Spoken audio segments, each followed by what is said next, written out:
عزت مآب محترم جناب میاں محمد نواز شریف صاحب وطن واپس آ رہے ہیں۔ یہ وہی میاں صاحب ہیں جنہوں نے سجن جندال کو بغیر ویزے کے مری میں داخل کیا تھا۔ یہ وہی میاں صاحب ہیں جنہوں نے اپنی اولاد کو پاکستان وراثت میں دیا ہے۔ یہ وہی میاں صاحب ہیں جنہوں نے بمبئی حملے پاکستان سے ہوئے کا بیان دیا تھا۔ یہ وہی میاں صاحب ہیں جنہوں نے سرمایہ کاری کے نام پہ ملک کو قرضوں میں ڈبویا۔ اور سلام ہے ہمارے انصاف کے نظام کو، جس میں پاکستان میں ہسٹری میں پہلی دفعہ کوئی فوجداری مقدمہ بذریعہ اٹارنی دائر کیا گیا۔ میاں صاحب کے کرامات دیکھیے کہ انہوں نے پاور آف اٹارنی تو دی ہی تھی اپنے وکیلوں کو، ساتھ ساتھ اپنا انگوٹھا بھی دے دیا، جس سے اب بایو میٹرک بھی ہو گئی۔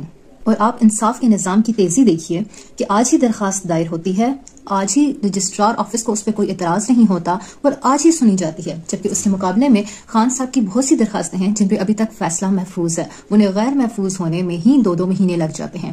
یہ ایک سرٹیفائیڈ چور ہے جو 4 ہفتوں کا کہہ کے گیا تھا، جیل سے بھاگا ہوا تھا، گرفتاری سے بھاگا ہوا تھا، اور جب وہ وطن واپس آ رہا ہے تو ہماری نیب پروسیکیوشن کو بھی اس پہ کوئی اعتراض نہیں ہے۔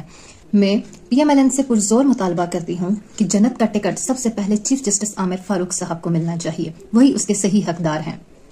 لا الہ کے دیس میں کشور حسین پر، المیاں ہی المیاں پاک سرزمین پر۔